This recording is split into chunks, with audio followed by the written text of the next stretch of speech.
living in the modern world in a time where technological advancement has been faster than ever before, we as a side of proposition absolutely propose to this technological advancement, absolutely propose discovering new technologies, discovering new ways of making our lives easier, and absolutely propose to use and development of advanced artificial intelligence technologies in our everyday lives. How will this go down from our side? In my speech, you're going to hear, after the definition of the advanced AI, of course, you're going to hear two arguments describing how development and use of artificial intelligence is going to make our lives way easier and diminish our existing problems as a human race, of course. And in the second argument, you're going to hear about how not only will we progress in the sense of developing AI, but we will progress in many other fields of science as well, while my third speaker will bring out the third argument, which is called where we will talk about the importance of technological advancement on an evolutionary scale. So let's commence. As the definition only one is needed, the AI. What is the science of developing AI? It's the science on how to achieve machines execute tasks that would require human intelligence. And it is based on the concept that machines learn by themselves and are aware of their existence. As we all know, this is an advanced form of technology, still in development, still in calculation. We are currently using several prototypes of this type of the artificial intelligence in our everyday lives. But how could the AI, the full use and development of the AI potentially change our lives? Well, here comes our first argument called quality of life. Well, when talking about intelligence, concretely when talking about human intelligence, it is safe to say that human intelligence was developed in a messy environment.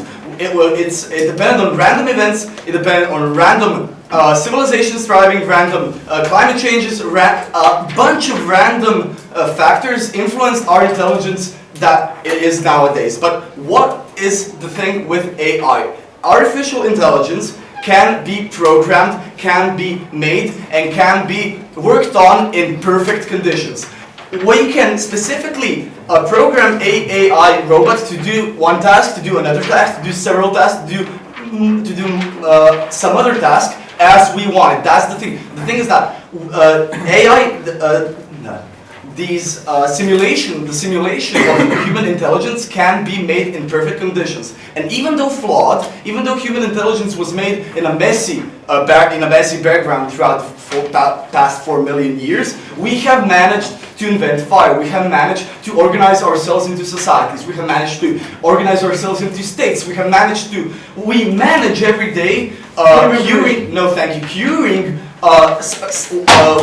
members of our race through doctors and improving our intelligence through education. And intelligence has allowed us to increase the average lifespan from 30 to 67 years, and it made us the superior race on the planet. It made us everything that every species has ever wanted on this planet. And every single use of human intelligence can and will eventually be improved by the use of artificial intelligence, such as in the fields of medicine, such as in the field of distributing food to the poor countries, such as in the field of diverting disasters. For example, AIM, or Artificial Intelligence in Medicine, is a project massively funded and supported by the US government, which uses databases of known diseases and symptoms to assist doctors in providing a better diagnosis and offering a better treatment. Which is to say that we can't expect that every doctor knows every symptom of every disease and how to apply and on the given symptoms how to make up what medication to give its patient. But if every doctor had an AI, a robot, which just had to be given symptoms and could have a conclusion in a matter of milliseconds, this would ease medicinal care unimaginably in the future world. No, thank you. Also, so when talking about car accidents, we're talking about self-driving cars. Car accidents are the main cause of death in the world for age groups from 10 to 24. And it's a major problem because there are a lot of factors that the human brain can't process, no thank you, when driving a car and when actively participating in this part of society. What AI is capable of doing and why self-driving cars are a currently funded project by Google, pending project by Google, because they can factor all of these circumstances, they can factor all of these things that the human brain simply can't process quickly enough. And these were just the two examples of use of of artificial intelligence, not only in medicine as in the form of artificial doctors, but assisting in nanotechnology, because as you know, robots are much faster, are much more precise than any human could ever be, and therefore, no thank you, because with the use and development of AI, we bring in this feeling of security into everyday sciences. We push up our standards, and we eventually make our lives easier and help out the human race as a collective on an evolutionary scale. This is why this house supports the use and development of AI in, of course, first sciences that eventually in everyday use. The second argument, spin-off technologies. Okay, so we believe also, in addition to improving our quality of lives, we believe that developing AI will lead to great discoveries, not only in the field of developing the artificial intelligence as a concept. Why? Because being an interdisciplinary study, the study of AI is closely related to several other sciences, several other fields of study, such as point of information, psychology, biology, computer science, engineering. Yes. Is it your position that advanced artificial intelligence is autonomous?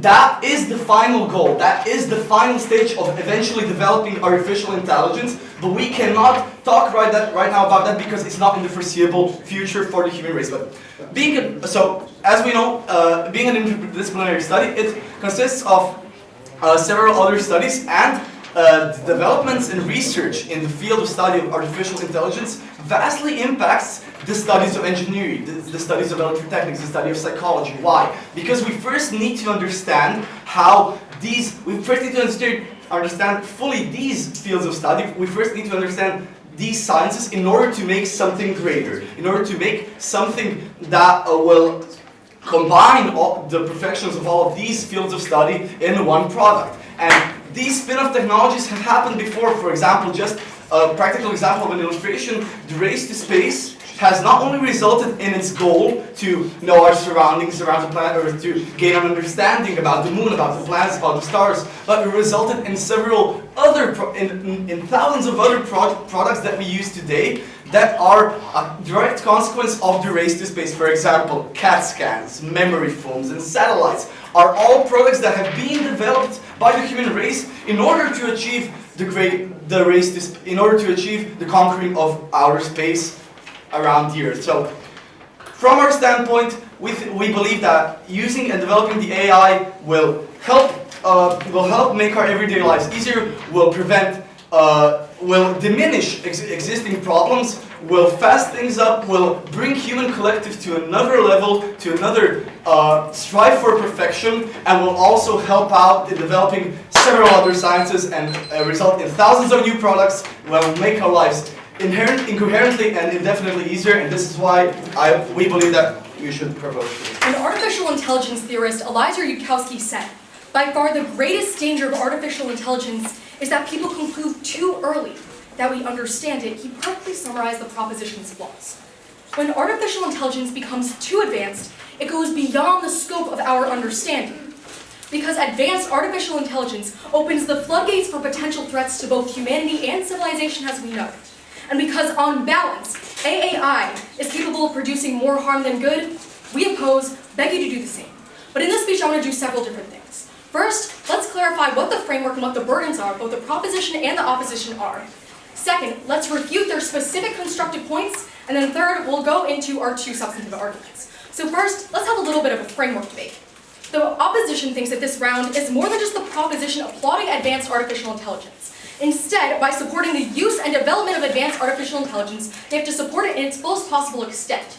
Moreover, they have to show that in the future, advanced artificial intelligence, which is greater than any sort of human intelligence, by definition, will be good on benefit. AAI has not yet been put to use. So when you're talking about the proto-stereotypes that you're actually alluding to in your own speech, you can't necessarily claim impacts from the status quo. Basically, all of your impacts come down to speculation. If you can't prove a logical train, or if your impacts are outweighed by the detriments, then that's how we win today's debate. But let's first discuss your substantive argument. When you talk about quality of life, let's go through each layer of your analysis and make sure that we get a thorough refutation. First, you talk about an increase of quality of life through medical advances. My first argument is that this is not unique. Medical advances aren't just specific to advanced artificial intelligence. They're happening right now with regular artificial intelligence. They're happening with other medical advances that don't even require artificial intelligence at all. So when you claim that yes, you can get medical advances, sure, but that's not a reason to vote on your side because it's not unique. Moreover, you say that the specific form of advanced artificial intelligence that we'd be using are pieces of technology like databases that run through diagnoses. That's already been invented. It's called a computer. What we're talking about is not unique. Then you bring up the example of something like a self-driving car, and you say that it's going to decrease the number of car accidents. First of all, self-driving cars, while they might be able to actively learn, are not self-aware, meaning that they fall outside of your own definition. But that's not just it. When you talk about self-driving cars, these are not cars that are easily accessible to the vast majority of the world. Meaning that impacts are not necessary or not pertinent to the vast majority of the world. We're not going to be sending Google cars to the world's poorest nations, the ones that have the greatest rate of accidents, that don't even have roads. Your point, your impact pertaining to self-driving cars are basically only relating to the smallest minority of the wealthiest nations. First I'll take a point. Okay, so you expect me to come up with an example of something that doesn't even exist? You have to argue that something that goes beyond the scope of human intelligence, which I'll argue is a bad thing in my first substantive argument, is going to be better than what we have in the status quo. The problem is that if human intelligence is the only thing that makes humans unique from robots, with the exception of perhaps emotion, which takes away basically all industrial and factory jobs, displaces humans in the vast majority of situations, you just say why that's a good thing. I understand that's a heavy burden, but hopefully you'll be able to do it. Next, you say on your second main argument that we're going to see progress in other fields, but you have to understand that these things are necessary to understand specific fields. Sure, I'll concede that. You might get benefits in certain fields, but those small benefits in something like deep space exploration or deep sea mining are not outweighed by the first substantive argument that I'm going to have, which comes down to the amount of jobs, the millions of people's lives, whose quality of lives are going to be displaced because they no longer have work. And that actually leads right back into your first argument. When you say that there's an inherent problem with the fact that there are random factors that influence intelligence in humans, that robots can specifically program exactly what their intelligence will do, you raise a problem. When we no longer have intelligence, the only thing that differentiates us is emotion. But think about that in the scope of work. What jobs will you have that doesn't just require intelligence, requires emotion? Because really all I can think about is maybe therapist, maybe psychologist, but in terms of doctors, in terms of factory jobs, in terms of industrialization, basically all those jobs can now fall into the hands of advanced artificial intelligence because they are super intelligent. They are smaller than us, smarter than us. For that reason, what we can see is that quality of life is impacted in so many negative ways. When you talk about millions of people losing their jobs, that's important. But before I get into my second argument, or my first substantive argument, your point. Do you imagine that a Ladist or someone before the Industrial Revolution could tell you that there will one day be computer programmers? Okay, I see what you're getting at. First of all, we understand that advanced artificial intelligence is in its prototype. But what we understood something about the Industrial Revolution is that these machines that we were creating, something like a windmill, a factory mill, doesn't supersede human intelligence. There is something very unique about the fact that these technologies are smarter than we are. That is unprecedented. There is no historical precedent that you can share with that. But first into our major substantive argument. The rise of AI is the downfall of the workplace. Now I've touched upon this a lot, so I'm not going to go into too much detail. But what we find is that even if we're more productive than we will ever be, this has massive implications for human lives. As AI takes over the one thing that we have left, our thought basically makes us useless. The only jobs left for ones are the ones that don't require emotions. Factory jobs, gone. Industrial jobs, gone. Basically every single job, except for the ones that require emotion, which there are very few, are just gone. As an MIT study actually pointed out, as you increase productivity, you actually decrease the amount of jobs because robots basically take over. Artificial intelligence, that's what you should be using as your major example right now, and the one that we're going to be looking to, already displaces millions of people from their work. Regular artificial intelligence, not even advanced, because they're robots that can already do these menial tasks.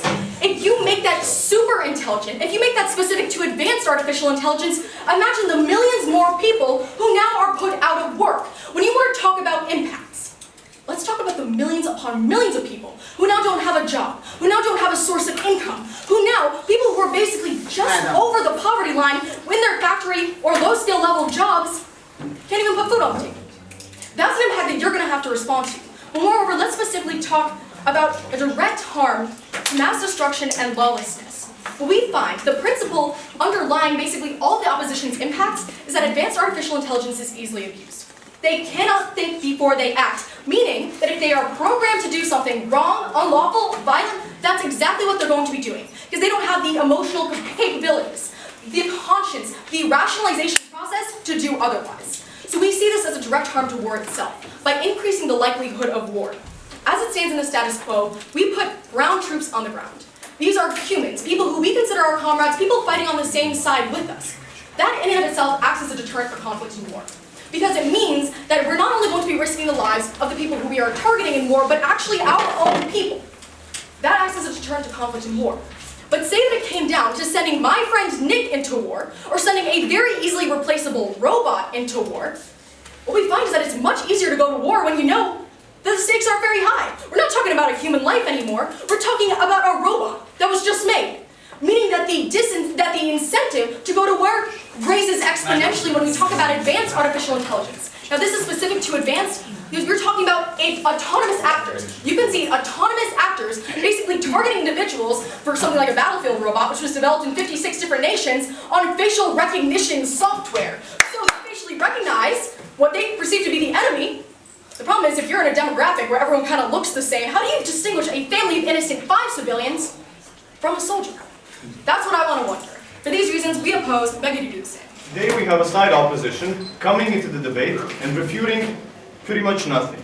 Their whole speech, they were dealing only with our examples, they refuted none of our content, and then they actually introduced 2 points which are not analyzed well enough, and all of this will be tackled in my speech. So the first thing we'll be talking about is the framework they set up. The second thing we'll be talking about is our substantive points in their rebuttals. Then we'll be rebutting their points about work and the crazy one about terminators and mass destruction. And then later on, I'll introduce my third point talking about technological advancement and how we must, in general, support things that advance us as a race, and how we must, in general, be okay with scientific progress and with advances such as these.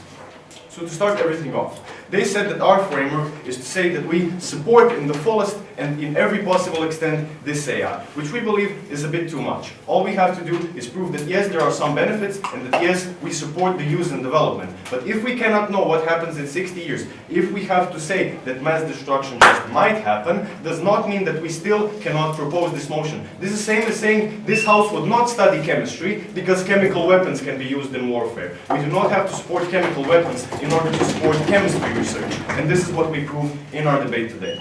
So to start with our first point, the quality of life. Now, the thing that happens here is that they haven't actually tackled the analysis that explains to you that yes, every single aspect of our lives can be improved once we take the same intelligence that has been messy and flawed and replace it with intelligence that is carefully crafted. All that they have tackled is firstly the medical example, where they have said, yes, medical examples or medical advancements are not exclusive, but just because they're not exclusive does not mean that we should not support them. If AI brings us advancements in the fields of biology, psychology, or engineering, we can still support it even though it's not exclusive. No, thank you. And after that, you talked about how the AIM and cars are not self-aware. Well, yes, of course we don't have self-aware examples. We now have examples of primitive AI, because guess what? Self-aware AI does not exist, and we cannot find an example 60 years in the future. But if we're telling you that even these low-grade examples of barely functioning, barely self-aware, no thank you, Google cars can actually save lives, can actually improve our day-to-day, why couldn't machines 1,000 times more advanced do something 1,000 times better? To our second point, all they had to say is jobs, so we'll tackle that along with their first point, talking about work, where they claim that once robots come in, poof, we become useless. Suddenly no more jobs, everybody is unemployed, nobody ever works. We have multiple responses to this. The first one being, let's say that robots really will replace humans. This will not just happen overnight. This happens gradually. Humans can move to these jobs that now require emotion, and we are certain that many jobs will. Because, no thank you, because people will still feel more comfortable talking to a person about their medical symptoms, or talking to a person about their psychology, telling a person that they want a coffee and not just taking everything from a robot, and new jobs will emerge. No thank you. And we cannot just say that we will become useless, because creativity is actually a part of what we are, and creativity creativity is required in many jobs, and this is something only humans have and machines cannot replicate, and this is why there will always be jobs. First reason. The second reason is, no thank you, the second reason is that we literally cannot predict new jobs because the Industrial Revolution, because the Agricultural Revolution, all seemed like something that would cause massive unemployment. And they really did for a period of 5 to 10 years. But now, firstly, we have a gradual introduction of AI because it cannot just be developed overnight and put in like a plow in a field. And the second thing is, no thank you, it has happened every time so far we could not have predicted. Luddites could not have predicted the third sector, yet the third sector happened, and we are certain that some emotional and creative jobs will still be left, and we will not be caused massive unemployment. And the second argument, but before that, go. Is it your position that all jobs that are in existence today will shift to sectors that require human emotion? Okay, but I don't see a necessity, I don't see how that's actually relevant to the debate. Maybe people will work creative jobs, maybe they won't. We cannot be certain what the future is like. It's 100 years in the future. So, their second point of mass destruction is really a far-fetched because they say, oh, you can program a robot to do anything, and then it simply becomes really easy to kill off a nation without harming anybody. But to this they say, these weapons already exist and yet nobody's using them. Think about the atom bomb. Think about the hydrogen bomb. These are methods of killing somebody without actually causing yourself casualty, and nobody does it. Just because there is potential for AI to be harmful does not mean that people will use it in an extremely harmful way. Just because it can be harmful does not mean that it will not have positive effects. We can still regulate the use of AI. And in the final possible solution to this problem, let's say that wars really are waged through robots. Then we suddenly have robots fighting against robots, and then we have no human casualties in wars. What if No, thank you. And we see on this point that we have already solved all of these problems. Now going on to our third argument, talking about how technological advancement is part of an evolutionary process. So, think where we are today. We're actually really advanced, and we've come thousands of years from living in caves, from farming berries, and from killing animals. The vast and uncountable number of benefits for us is simply not debatable. And all of this actually resulted from research, actually resulted from development, from our internal urge to go forward, to learn about new technologies, to learn about new methods. And what we're telling you right now is that by opposing the development AI, we actually oppose the principle of human progress, because AI is the next logical step in science. We've done pretty much, no, thank you. We've done pretty much everything we can on our own, and we're using 100% of our minds to research. And now the next logical step is to take AI, is to take this practically unlimited potential and put it into development, put it into sciences. And this is the next logical step. The AI is now the holy grail of science and the direct product of all of this technological advancement that has actually come so far. And no, thank you. So we see that technology has served as a platform for the human race, helping us achieve where we are today, helping us evolve, because we have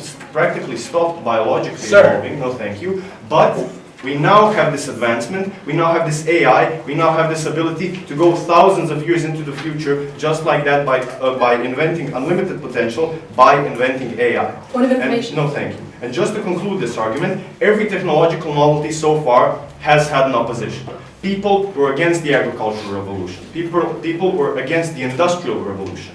Every time this has been of conservative nature, and every single time from now on, it has been wrong. Every single time, creation, development, and use of new technologies has been beneficial for the human race, and we have actually prospered and gotten to where we are today because we strive to go one step further, because we strive to develop new technologies, new ways we can do things. So today I have proven to you that firstly, the framework thought of by side opposition is wrong. We have put a big enough burden for ourselves, and we have proved it. I have proven to you that our first and second major point still stand in this debate because they have not been refuted, they have only been tackling the examples. After that, we talked about work and how jobs will be created, because this is not an overnight change, and because creation and emotion will still be required. And then finally, we have proved to you that just because something has some sort of potential for mass destruction does not mean that the mass destruction will happen, and does not mean that we still should not research. And because of all of this, and because we must strive to take the next logical step and unleash this unlimited power into pretty much everything we can, you should propose this motion. The problem with advanced artificial intelligence is that it leaves us with nothing unique about humanity.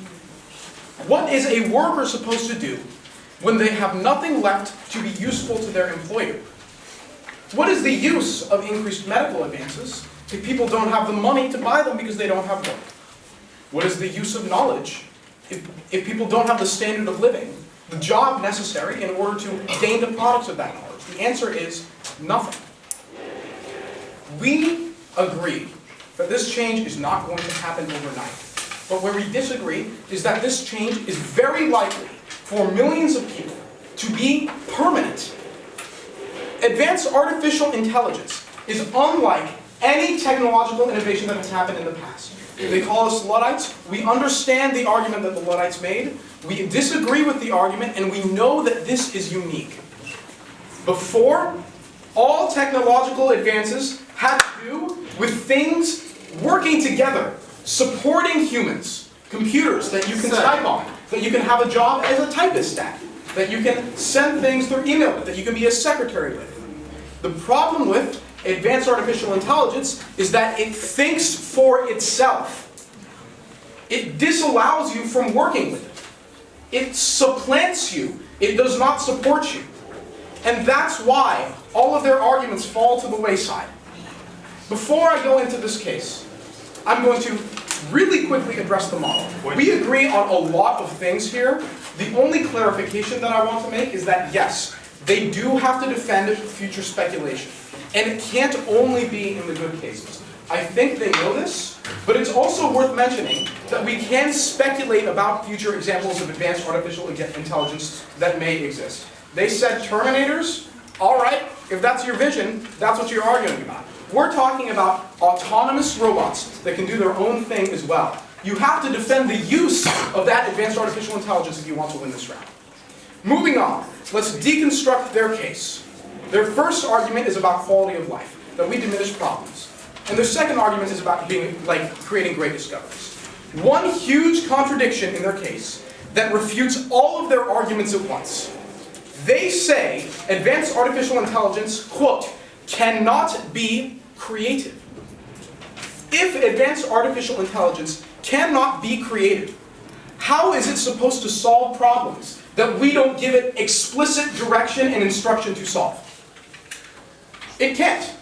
It absolutely cannot. The thesis of science is that you must, through the experimental method, do things that have not been thought of before. Advanced artificial intelligence can't do that unless it's creative, which it won't be. Why won't it be creative? Because all artificial intelligence, even advanced artificial intelligence, comes from well-defined decision trees. Somebody has to program it to teach it how and in what specific ways and through what specific paths to learn. And then from that, the AI can branch off. But if human programmers are only teaching it one specific way of thought, then it can't branch off past that. It is in fact limited by the same human concerns, but able to do them more efficiently, which is why it causes a decrease in jobs. But you disagree. Okay, sorry, I got a bit lost. Which part of our case does this actually refute? All of it. Let me explain to you why, thank you. Their first argument is about how this creates an increase in quality of life, because advanced artificial intelligence can create advancements that humans cannot. Okay, the only way in which it increases quality of life is when the advanced artificial intelligence is not self-aware, is not advanced, the computer stuff that they talked about. But at the point where it becomes advanced, it becomes sentient, you gain no extra benefit. Because the benefits that you talked about had to do with creativity. If it's simply that the robot does something that humans do more efficiently, your point has little impact. And about great discoveries, again, I told you science relies on creativity. And if your robots do not have creativity, then you lose this round. Moreover, we're telling you that there's ways in which advanced artificial intelligence, if programmed incorrectly, can be incredibly destructive to the human race as a whole. That if you tell advanced artificial intelligence to clean the environment and it interprets that as humans are the ones causing the problem, we might as well just kill the humans. That's something that an advanced artificial intelligence would be willing to do, because instead of having emotion, it follows a well-defined decision tree again. So, that's pretty much all of their arguments, because they all had to do with technological advancement. Moving on to ours. Our first argument is that advanced artificial intelligence replaces workers. Why does it replace workers? We say that advanced artificial intelligence, we agree, is more productive than any human could be. So, why, maybe 50 years into the future, would any employer hire a human? Those robots can replace humans in nearly every sector, except for those that require emotion and creativity. And when I asked them in a POI, do you think those sectors can take all of the workers that exist today, they answered, no, we don't think so. We speculate that we can't speculate. All right, if you don't know, if hundreds of millions, if not billions of people are going to be affected negatively, if hundreds of millions, if not billions of people are going to lose their jobs, why would you vote for that? Like, literally the largest impact in this round, and even if it is short term, we can't use those people as sacrificial lambs. It is simply wrong. We also say that advanced artificial intelligence increases the impacts of war. They say robots will be fighting robots. We say no. There's power dynamics inherent in a lot of war that mean that in the short term, not all countries will have advanced artificial intelligence robots to fight for them. So, for example, if the United States develops advanced artificial intelligence works, I unfortunately say that we would probably use that to intervene more readily in nations that don't necessarily have it. And that would be a problem because human lives would be lost in those nations. And it decreases the cost for us because we don't have to use our own troops. Our third argument is that advanced artificial intelligence exacerbates social divisions. And it does so on two different levels. First of all, by taking the means of production away from workers. And second of all, by increasing international global inequality. So, when workers get rights, the way workers are able to have rights is because they have control over the path of production. They can do things like strike. They can do things like stop producing or produce slower, like people did in the progressive era of many countries around the world. And knowledge is power, because without that last bit of knowledge that we have, without being able to be indispensable in some way to employers, people lose the control over the means of production. That is how you get things like people getting lower wages. That is how you get things like employers having an unfair power dynamic with their workers. Because workers have something they can lord over them that humans will never be able to compete with. An advanced artificial intelligence that can think better than them. The second level on which this works is through global inequality. We tell you that when richer nations in the short term are going to have these advanced artificial intelligences over poorer nations, it's going to create a power dynamic in which advancing economies have things that richer nations need. For example, resources like Africa did during the Industrial Revolution when it was carved up. And that richer nations are going to inevitably exploit poorer nations for not having those things and for needing those resources. For the millions of people, if not billions, that are negatively affected by advanced artificial intelligence, we are proud to oppose. This is an invention unlike any before, because it can think for themselves. I want to take us back a bit back into history, when the steam engine was an invention like no before, because it lifted for itself. I'd like to take us a little bit further into the future of back into history, depending where you're standing, then take us to computers, because they were unique, because they were machines that calculate for themselves. The fact is that we are replacing more and more tasks with technology. These are not things that replace us. These are things that we use as tools. These are things that change the way society functions. These are things that change the value this work does. So, because every new advancement is the biggest advancement we've had so far, and every time we've said, this one is it, this one will destroy our society, we've been wrong. We believe that we must use and develop artificial intelligence. So, I'm going to talk about a few key issues about this debate. Firstly, whether or not there are massive benefits to the use of artificial intelligence, which they try to refute. Secondly, will this have an impact on jobs? And thirdly, is the bad use or is the wrong use of artificial intelligence one that we have to support, and how prevalent it will be, and should it be the only basis for making decisions? So, first I'd like to talk about jobs. Now, what the side of proposition is telling you is that this will replace humans. This will change the way we see labor. Modern labor won't manage to function with robots, and I completely agree. The way we see labor today, the fact that you're a person who works with databases, or you're a person who works on a farm, or a person who works in a factory, yes, It's something that won't be able to function like that. But we also have to see that this happened every time in history. Because, information. no, thank you. Because in the Middle Ages, people didn't have a job as we see it. People worked on a farm and worked on a farm to feed their family. It wasn't a job that the employer gave them. You were usually someone, no, thank you, who produced things for yourself and traded them. And every time through history, the way we see jobs, the way they function changed. The things that didn't have no value or had very little value, like the ability to do mathematics in the Middle Ages, grew in value today, and the ability to do mathematics and to programs, no thank you, are one of the most valuable jobs today. So yes, we believe that human creativity and the fact that you're a human, that it makes it easier for humans to interact with you when you're a doctor, psychologist, and teacher. The fact that you can be creative, the fact that you can make art, yes, we believe that these things are the jobs of the future. Please. So, to get this straight, you think being an artist, a creative worker, Yes, is going to yes, I account do. for every job that a human has?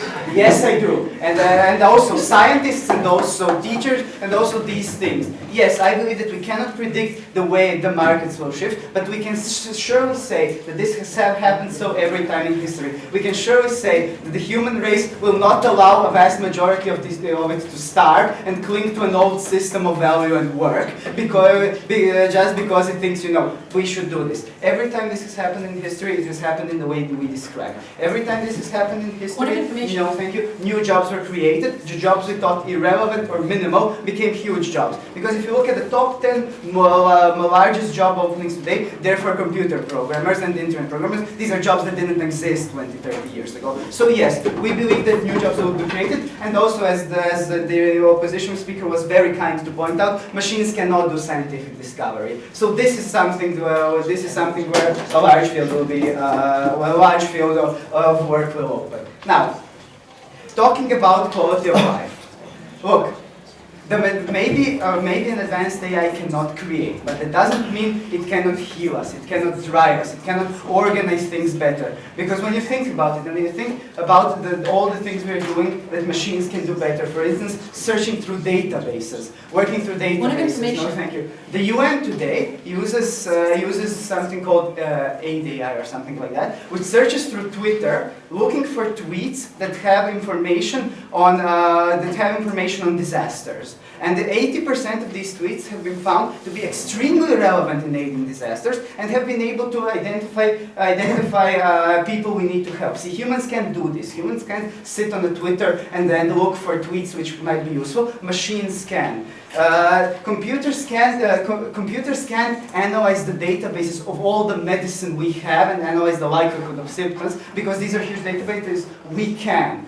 These are all, no thank you, these are all possible implications of this technology. A computer cannot analyze all the complex parts of driving a plane or a car, and which is why they crash. A computer can. These and countless more. Every way we apply our intelligence, which is not creative, and there are a lot of them, can be done by a computer, because a computer can learn and work faster and better than us, taking into account more factors. So yes, we believe that a lot of parts of human everyday life will be improved. A lot of life will be saved, and we believe that this is very obvious by itself. Now, when it comes to the bad consequences, when it comes to it being used as a weapon, when it comes to it being used as a terrible thing. When you compare a gun to the Middle Ages, yes, you could kill anyone with a gun in the Middle Ages. No, thank you. And with a machine gun, you could become the supreme overlord of the Middle Age world.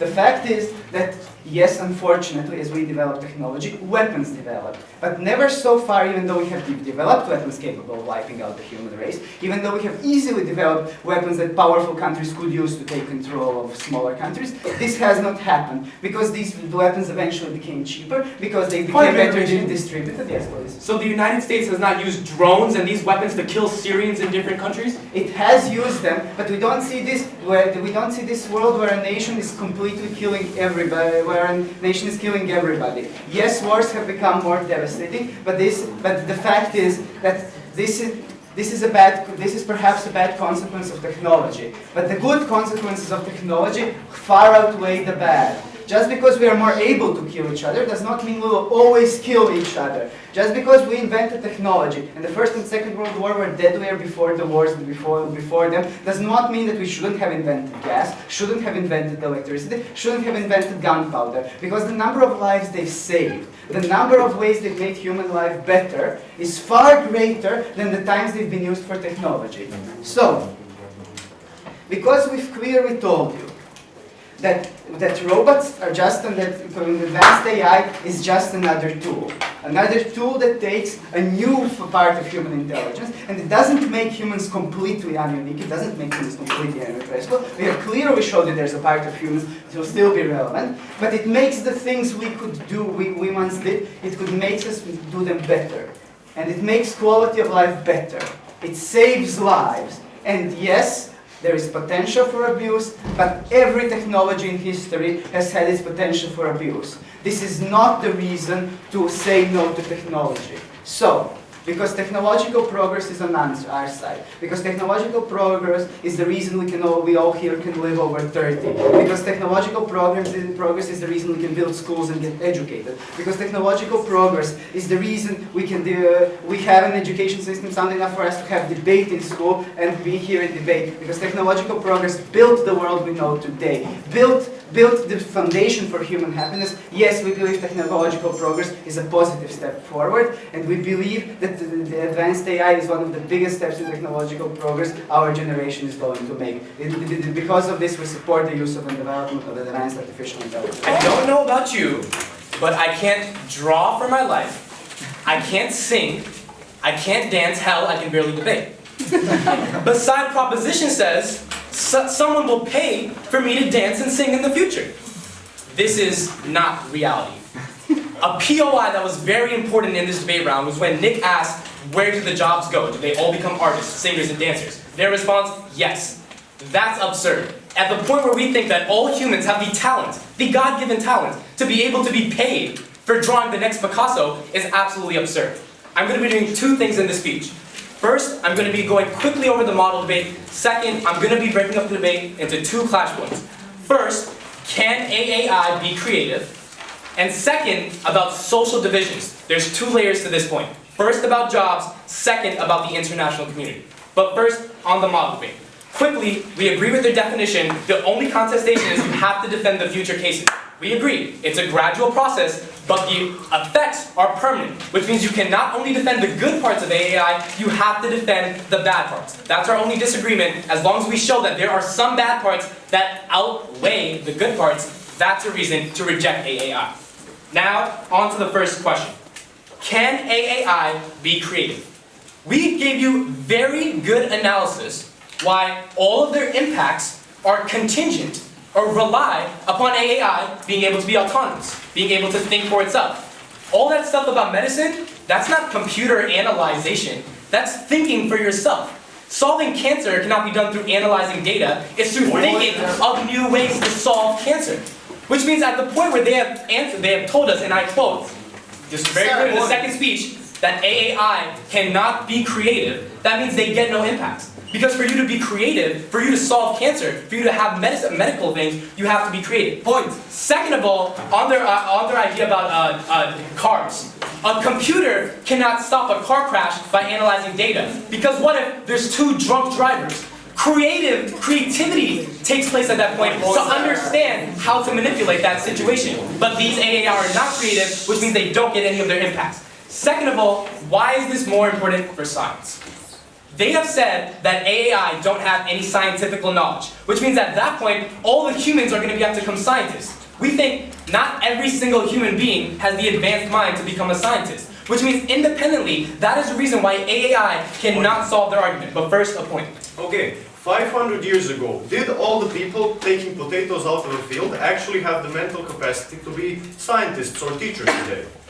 No, and they lost their jobs because we created things like tractors in the Industrial Revolution that did their job for them. These jobs were lost because of a Western imperial need to advance technology. We kill people in the short time to advance our things in the long time.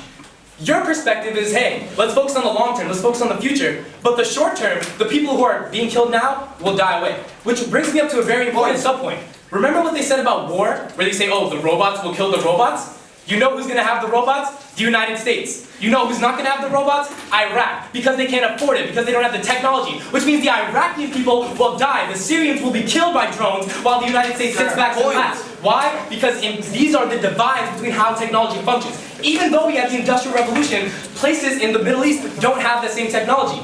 But it's in the future. Yes. Why do we think they'll be in the future before later? Point. No. Next subpoint is about social divisions. The first major layer of analysis is jobs. The simple question, this is an independent reason why you vote for side opposition.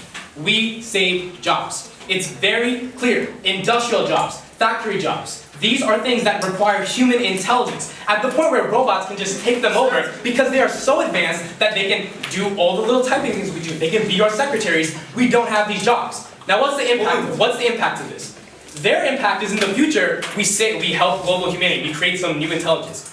Our impact is right now, people go home, no food, no bread, no milk. Why? Because to get food, bread, and milk, you have to have money. To get money, you need a job. These jobs are lost because of AI. They have not sufficiently responded to this analysis. Now, their only point was, it's not replacing. Sir. No, it's not replacing, it's helping. We have two responses. First, did you listen to the debate? Literally in different restaurants, iPads take your order because we don't need waitresses anymore. This is how AI can functionally take over your jobs, which means it's not just helping us, it is literally replacing human beings. The second argument is that it's not just AI, it's advanced AI, which means they will definitely replace because they are so advanced they have their own capacity to be autonomous. But first, the point. Okay, as you stated that there are a lot of things that the AI can't do. So, in order to make scientific progress, in order to make certain conclusions, do people still have to control them, or do people still have to have a job in the future? Wait, And will they have- wait. If people control them, you have no impacts because you said they're autonomous. If people control AAI, they have no impacts because AAI have to be autonomous. Which means we're saying people will not be able to control them because AAI are autonomous. They don't need humans anymore, which means they take over human jobs. That's the point. If they're autonomous, as you said in your definition, that has been very extended through every speech, then they're going to be autonomous. Now finally, quickly on jobs, the thesis and the principle of side opposition is we cannot use jobs as a sacrifice for the future. We cannot just sacrifice what is now before later. In the Industrial Revolution, they're going to say, oh, people didn't think this would create millions of jobs later. Our two responses are, one, this is advanced, which means it's not just about factory jobs. Industrial Revolution brought factory jobs. Advanced means literally it does not need humans to help it, which means there's no point for humans. And the second thing is, we think it's an unethical principle to say, sacrifice you now, maybe in the future you'll be an artist. Second major analysis is about social divisions on an international scale. The Western nations are the only ones who are going to have access to this AAI. We made it very clear. United States, European Union, they're going to be the ones with the technology and the money to control these and sustain the AAI. Which means at that point, literally, the poorer nations in the world will never have these technologies, which means it only furthers the divide between Western and imperial nations. They say, just because we are able to create technology doesn't mean we have to use it maliciously. Have you not looked at history? The United States has used a lot of technology maliciously. Exactly, they created drones and they killed Syrians with those drones. How much more logical can it get? When you have the technology and you're a rich Western imperial nation, you're going to use it badly. I'll tell you, coming from the US, don't trust us. Do not trust us with this AAI because we will not use it correctly. That's a reason you don't vote for AAI, because you shouldn't trust us with it. So, here's how you write out your ballot. This is very clear. There's two main things. First, can AAI be created? No.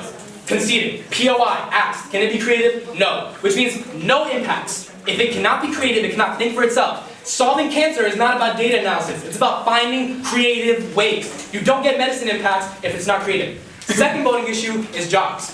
Look, very clear. We lose jobs. People don't have bread. Don't have some food to put on the table. We think these are material, tangible impacts that happen right now versus me being paid as an artist in the future. Because I don't think I can sing in the future, that's why I want you to oppose this motion. Imagine every person in this room played the recorder. Now I'm going to ask you a few questions. First of all, how do we make any money off of each other if we all play the recorder? Do we go to each other's recorder shows and then like pay each other for playing the recorder and then get money back after we play our own recorder? Is that how it works? But if that's how it works, then how about the people who don't play recorder well, like Amit? Does he not make any money? Does that mean that he can't get food? In fact, how do any of us get food if we don't have like a marketable skill that somebody's willing to pay for? We can do it all ourselves, right? What they've constructed here is a fantasy economy that isn't actually based on what people can contribute, but is instead based on like a world where we can all play guitar and be happy. It's just not based on substantive economic analysis. We're going to lose our jobs if we have nothing to contribute except like human creativity. And not everybody can be a researcher.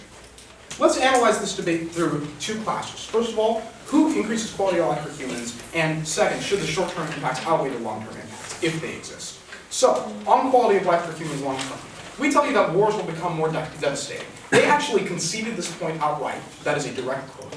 When we say people will be more able to do war, it is in fact a short-term impact. They think that in World War II, millions of people died and that was excusable.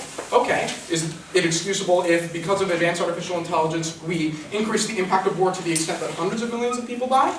How about on the order of billions? Because World War II killed 20% of the world's population or something. It was like a huge amount of people that died. And if advanced AI is a similar risk, how many people are going to die then? The question that we have to ask here is, where is there humanity in this argument anyway?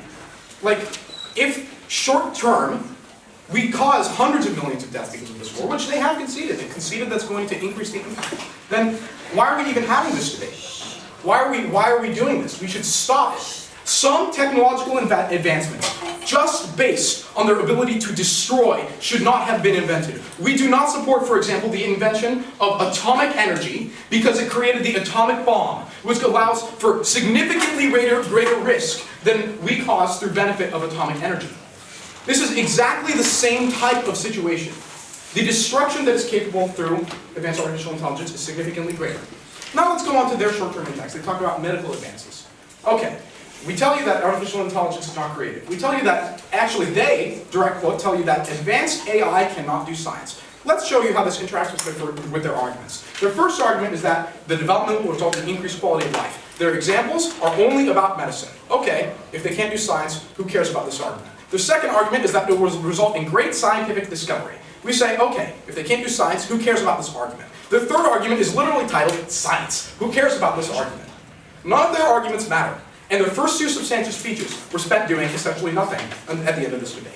But about jobs, what sectors are we talking about that will lose jobs? Labor sector, will factory work that is autonomous be able to be done by robots better? Yes. Will service sector work be able to be done by robots? Yes. Will doctors be able to be robots? Yes. Will researchers be able to be robots? Probably not. But they have not created a world in which everybody has the education necessary to be a researcher. So, hundreds of millions, if not billions of people are going to lose their jobs, and this isn't something that they've actually directly engaged with.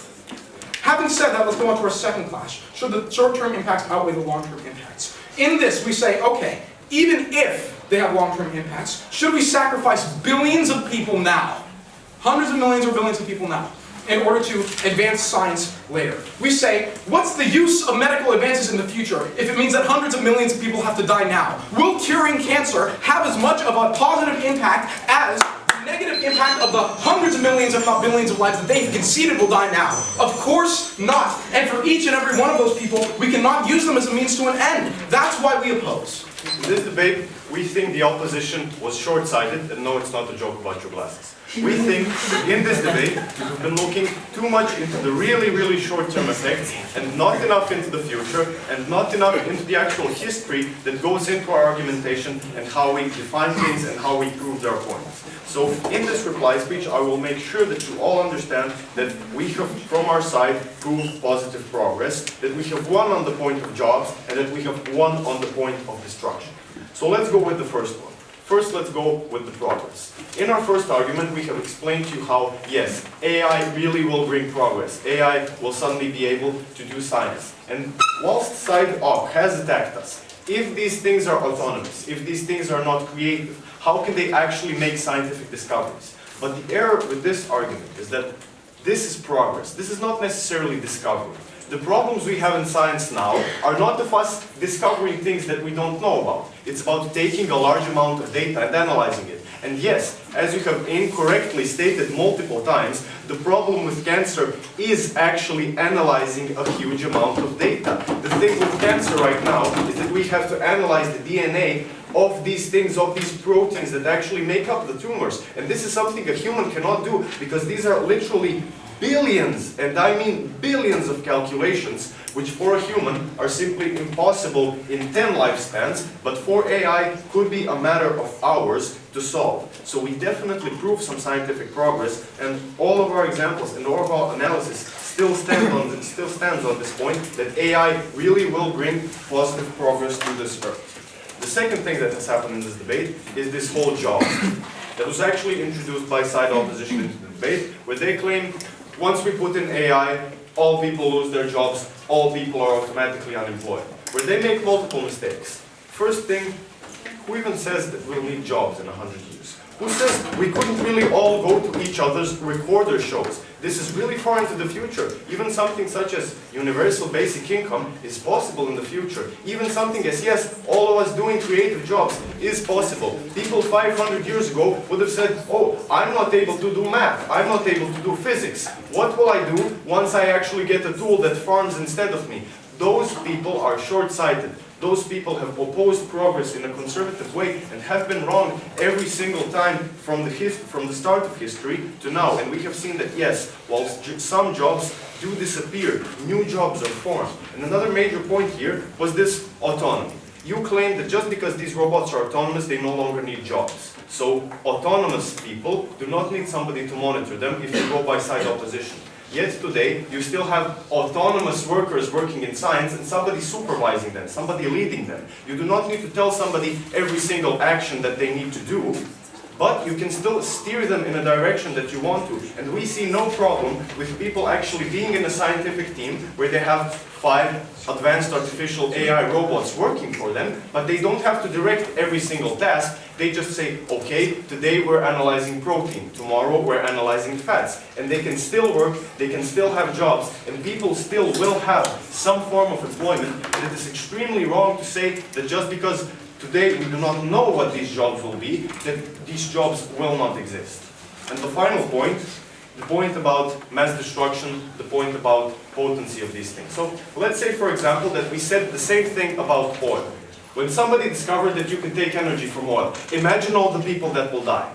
Imagine all the bad ways in this oil will be used. Imagine all the aircraft carriers that will be filled with this oil that will now send bombs over. America will surely use this to annihilate somebody. Yet they did. Yet they did not destroy entire nations. Yet every piece of technological progress could be used for a bad thing, but it's not. It's not because of reasons such as ethics, because of reasons such as practicality. And because today we have proven progress, we have proven new jobs, and we have proven that mass destruction is just a theory, we think that we definitely won this debate.